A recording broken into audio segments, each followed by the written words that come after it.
এখানে এটা ভাড়া দিলে আমি আগে তো 1550 ভাড়া দিছি যে পাইছে এই আমি 25,000 টাকা ভাড়া দিছিলাম।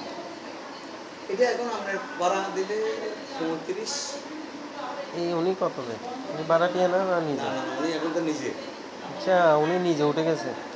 নিজে আগত ছিল। হুম। মাঝখান দিয়ে উনি কী করছে, যেহেতু ওনার একটু ব্যবসা পাল তো উনি কী করছে, এটা 52,000 টাকা ভাড়া দিছে চায়না দুজন মানুষ কোম্পানি থাকে, চায়না কোম্পানি 52,000 টাকা ভাড়া দিছে। উনি কী করছে নিচে ওই যে যেখানে গাড়ির পার্কিং ওখানে একটা ফ্ল্যাট খালি আছিল আরেকজনের ওনার এক বন্ধু ও রূপালী ব্যাংকের ম্যানেজার, ও থেকে একটা ভাড়া নিয়েছিল 20,000 টাকা, মনে করে কিছু টাকা সেই লোক এখানে। পরবর্তীতে দেখে চায়না দিছে এবং বেসাল আসছিল ওগুলো মেয়েটে নিয়ে আসে। তখন কমিটি কী করছে, বলছে যে না আপনার ভাড়াটি আপনি আউট করেন। কমপ্লেন। হ্যাঁ এখানে ওদের আপনি দেখেন না কিরকম সিকিউরিটি এদিকে কি বাইরে না? জানালা, এখানে ওই যে ইয়ে আছে এই কী করেন কি গল্লি আছে, মানে বাতাস ঢোকার গলি? কথা ঢুকার গল্লি। আপনার এই বিল্ডিংয়ে 4টা বয়া আছে, এরকম গল্লি আছে চারিদিক থেকে বাতাস ঢোকার গলি। সামনে খোলামেলা। আমি তো চলে গেছি যে ওই যে আমার বাসা ছোটো হওয়ার কারণে আমি চলে গেছি। আমার ছেলে মেয়ে তখন ওই যে ছোটো ছিল।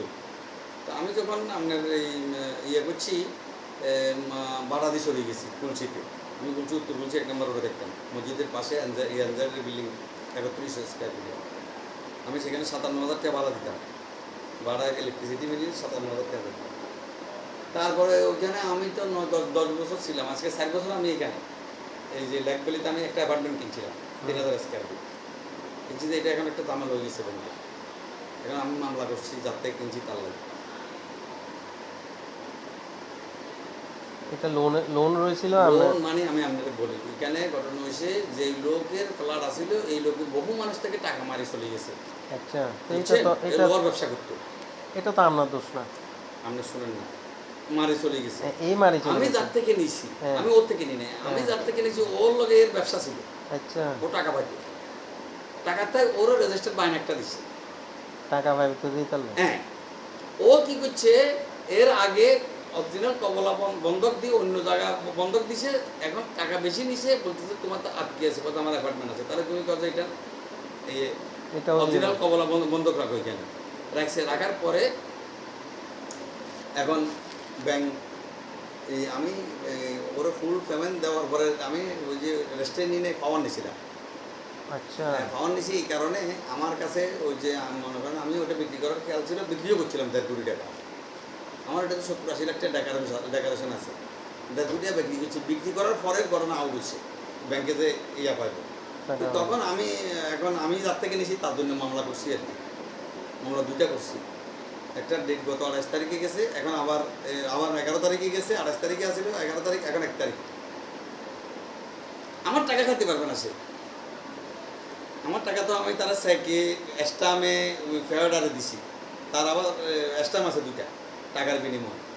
আবার পাওয়ার দিবার সময় আপনার সে আমার থেকে ইয়া বুঝি নিছে, এই টাকা বুঝি পাই 1,16 লাখ টাকা বুঝি পাই, আবার স্টাম আরেকটা দিছে 300 টাকা মানে রিসিপ্ট। আবার আমি তারা সাইকে ফেয়ারডারে টাকা দিছি, এমনি কোনো টাকা পে করিনি। আমার টাকা খেতে পারবো না, হয়তো আমার হচ্ছি।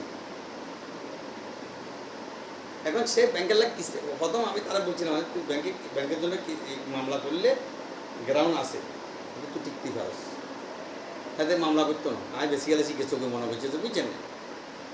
এখন আমি যখন তাহলে মামলা করছি, এখন তখন নিচে উকিল টুকিল বুঝছে কজ যে ওই গত 2 সপ্তাহ আগে আমার ওই যে উকিল আমার কাজ টাজ করতো ওরও ইয়া করে, এরা তা ফোন দিয়ে এসে কজ যে এই ব্যাপার ওনারা কোন কাগজগুলো দিবে আমি মামলা করবো ব্যাংকের লাগে। আমি তো নাই কাগজ দিতাম না, হাতের ব্যাংকে তো ইয়াতে মুম্বাই বেলা করবো করে দিই আমার কাগজ হাতুন কাগজ দিতে তার কমপ্লিট করে দিই, লাভে মা জানাবে কেন। আমি এখন মামলা করছি তাহলে 1,44 লাখ, ব্যাংকের 12% ইন্টারেস্ট হিসাব করে কোর্ট কি সরকার 12% ইন্টারেস্ট হিসাব করবে টাকা। তো আমার 1,16 লাখে 1,44 লাখ হচ্ছে আজকে 3 মাস। এখন 1,72,000 করে তার মাসে ইন্টারেস্ট চলে। সে যে সময় রাইব ওই এই টাকা সহ রাইব, কথা বুঝছেন? আপনাদের বাড়ি কোথায়? আমাদের বাড়ি এখানে এই চিটাং। চিটাং কোনখানে? এই বাকুলিয়া আছে না, বাকলিয়া। মিয়াখাননগরে। আমি এখানে চিনি মিয়া বাকলিয়া। আপনাদের বাড়ি কোথায়? আমাদের বাড়ি মিরিশ্বরে। মিরিশ্বরে বাড়িঘাট পৌরসভায়। বাড়িয়ারহাট। না আমার ব্যবসা বাণিজ্য একেকার অলঙ্কার এই সমস্ত এখানে আমার অ্যাপার্টমেন্ট বিল্ডিং আছে তো। হুম। এই যে এখানে আলামিনের সামনে ওই যে হোটেল সুপারভিন সেটা আমার, ওই Syria market hotel parking building এটা আমার, তারপরে অলঙ্কারের মোড়ে এসআইবিএল বিল্ডিং আছে না, হুম। এসআইবিএল আমার বারাটিয়া হোটেল সেরাটন ও, নিচে মার্কেট।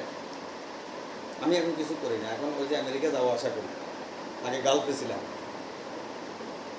ওই ছেলেরও ব্যবসা দিছি একটা ইয়েন মার্কেটে চলে যান 10 লাখ টাকা। হুম। তা এখন ছেলেও আগামী মাসে চলে যাবো কাতারে, ব্যবসার জন্য পাঠাচ্ছি কাতারে। আমার এক আত্মীয় আছে ওইখানে, এই ব্যবসার বিষয় একটা নিয়েছি, চলে যাবো। তো আমার কিছু ওই যে নিচে ডান্স পার্লার টার্লার আছে, এগুলো উপরে উঠে আসি, তার ব্যবসা দিয়ে লস খাইছি, আমিও লস খাইছি। সেলুনের ডান্স পার্লার একটা 29 লাখ টাকা দিয়ে খরচ করে দিই, হুম। চলে নেই। তো পরে এটারে বা ভাঙ্গি ছুরি আবারও হোটেল করিয়ে গেছি, আবাসিক হোটেল সেরাটন। 1,40,000 টাকা হোটেল ভাড়া দিছি, 70 লাখ অ্যাডভান্স। ব্যাংক ভাড়া দিছি 1,35,000, 3 বছর হয়ে গেছে, আর 2 বছর আর ব্যাংকে দিব 1.5 লাখ ভাড়া। আরও ভাড়া দিয়ে আছে নিচে। ওই জেন্টস পার্লার এটা ভাড়া দিয়ে আসি 25,000 টাকা মাসে। হুম। এই ভাড়াটা হাই আল্লাহ সাল্লাহ চলিয়ে, কিন্তু আমি এগুলো করতে যে মার্কেটে এটা করতে যে আমি সামান্য লোন নিয়েছিলাম ব্যাংক থেকে, ওই কিছু দিয়ে ফেলছি, অর্ধেক দিয়ে ফেলছি। এখন আরও কিছু টাকা হবে, যে এখন এগুলো কিছু দিয়ে এলাম। আমি মনে করছিলাম যে অ্যাপার্টমেন্টটা বিক্রি করি, ব্যাংক ট্যাঙ্ক দিয়ে আমার কাছে টাকা থাকবো, আর বাকিগুলো দিয়ে আমি অন্য চিন্তা করবো, আর ছোটোখাটো একটা জায়গা কিনি কোনো দিন নিজে আস্তে ধীরে করতে পারবো। এখন এই তো বাজে গেছি এখানে, এখন আমাকে তো মজবুরিতে মামলা করতেছি। একটু ঘর দেখতে হবে, আমি এই রেটে এই ঘর পাবেন, এখানে এই প্রাইসটা যে কোনো সাইন প্রাইস করে নিজে লাগাচ্ছি। না, আমি যে ফ্ল্যাটে থাকি এই রুম এখানে ওই হ্যাঁ, টাইলস। কোম্পানি দিছে যে ষোলো টাইলস, আবার বেশি টাকা দিয়ে এই টাইলস লাগাইছে, আমিও লাগাইছি। আমিও কোম্পানি দিছে যেই টাইলস সেই টাইলস বাদ দিয়ে আবার এক্সট্রা টাকা দিয়ে আমি লাগাইছি, এখানে লাগাইছিলাম আর কি।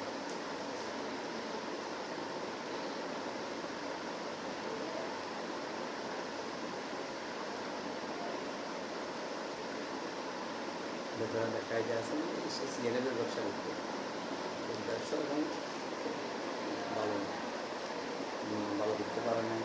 তারপরে মেয়ে দিয়ে দিচ্ছে, টাকা খরচ হচ্ছে, তারপর মেয়েটা আমেরিকা চলে গেছে। এখন তো এখন মনে করেন আমাদের একটা ফ্যামিলি অ্যাপার্টমেন্টে থাকতে হলে মনে করেন মিনিমাম তার কিছু না খেলেও ওর একটা ছেলে ব্রাক ব্যাংকে পরে টাকা, আমার একটা এআইইউবিতে পড়ে, আইবি।